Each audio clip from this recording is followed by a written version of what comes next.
thanks, Madam Speaker. Mine is related to COVID-19, but just my personal experience and my thanks to my electorate. Madam Speaker, as I drove out of Braddon late yesterday afternoon, I became quite emotional. I'm not sure why, but the trigger for this was a simple electronic sign saying the Mersey Community Emergency is shut, turn back, and go to the North West Regional Hospital. It just hit me at that moment, the enormity of what our community has been through over the past 6 weeks, but in particular the last 3 weeks. It's been an emotional rollercoaster for all of us. It's been a gut-wrenching time, and we as a Labor Party have supported the government every step of the way, but we will continue to hold the government to account as we continue on this journey. Loved and respected members of our local community have died from COVID-19, and I want to extend my thoughts and love to their families, friends and loved ones during this period of sadness. Many people in our community have suffered with COVID-19 or been very worried and anxious about whether or not they or their loved ones might contract it. Our businesses have closed and our people have lost their jobs. And we've been separated from our families and those we love. Others have said that it's quiet on the streets, but I've personally found it a bit eerie. And I don't know about others, but for me, when I go into a shop and I want to talk to someone, or I find it so uncomfortable, and I know we have to do it, but it just seems so unnatural and not in human nature not to embrace those you know or extend a gesture to those you know. And you can tell, you can see it in people's faces. We're a close-knit community. We always greet each other with a smile, but people are cautious and people are concerned, and you sense that when you're in the supermarket or the local shop. 5,000 of our health workers and their families were quarantined for 2 weeks. Our hospitals were closed, and AUSMAT and the ADF were flown in to assist us in one of our greatest times of need. And I want to thank them for this. And I, like many others, have questions about our local health services preparedness for this pandemic. I want to thank and put my thanks on the record to all our frontline workers, to those at the Mersey Community Hospital who continued to provide healthcare to our region during times of uncertainty and made their own personal sacrifices. I say thank you. To those staff at the North West Regional Hospital, the North West Private Hospital, that were quarantined with their family and had all of that worry and concern, I say thank you. To all of our AMBOs who transported our people to the LGH, and to the LGH staff themselves, I want to thank you for helping us out in our time of need. To our supermarket workers and all essential workers, I say thank you.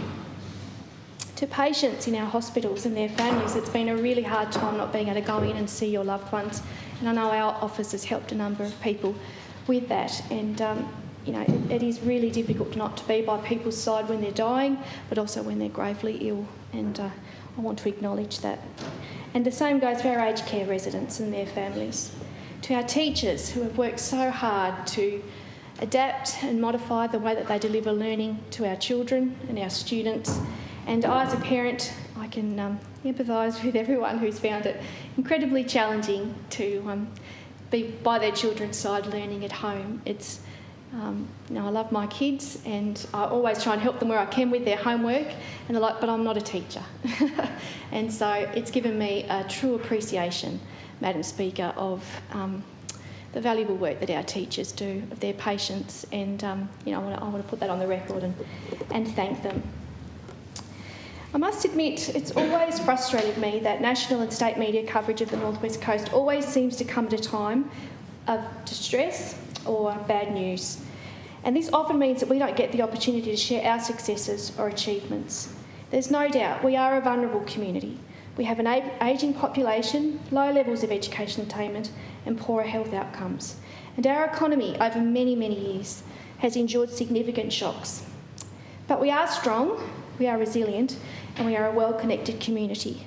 And we will get through this, but it's going to take some time, but it's going to take patience.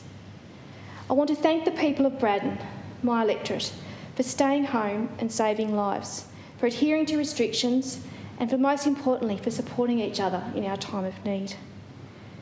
This work doesn't stop now. We must continue to remain vigilant and look out for one another, and we each have a role in encouraging one another and adhering to restrictions and making decisions about what indeed is essential.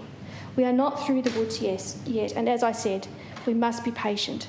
And I want to make the point that overall people have done the right thing, and they are to be thanked for that. Madam Speaker, The people of the North West Coast, we've copped a lot during this pandemic, including national rumour and innuendo, and our health professionals and North West Tasmanians deserve better from our national leaders. Our health workers deserve our respect, and they shouldn't be vilified by fellow community members or our national leaders. I can't imagine what it will be like going to work worried that you will yourself contract COVID, or that you may take it home to your family, or that indeed you may transfer that to your vulnerable patients. I think one of the greatest challenges in this that's become evident to me is the way that we disseminate information to communities. There are so many different ways that information can be gleaned by people these days, and that presents a really big challenge to us as leaders in our communities and governments as a whole, I think. And so there will be some significant learnings around that, and I think we need to give a lot more thought to the way that we provide information to and share information with our communities and through our community networks. I believe that our region deserves the attention of our governments to address the structural deficits in our local economy and to protect better the vulnerable people who live in our community in Braddon. Infection control support, resources, policies, procedures should be consistent across all hospital settings in the state, regardless of where you are, whether that's King Island, New Norfolk or the Royal Hobart Hospital. I want to thank, as others have said about their elected officers, I want to thank my staff in my office for all the work that they've done over the last few weeks. It's been really difficult not being able to be together and to work together, and I certainly enjoy that very much. And so I just wanted to thank Kay and Jess for all their hard work in quite exceptional circumstances, and to thank them for the assistance that they have provided to numerous people throughout this, and will continue to do so. I think one of the things that this highlights to me is the need for greater value of an investment in regional health services, and that should be one key learning from this whole experience. Thanks. Thank you.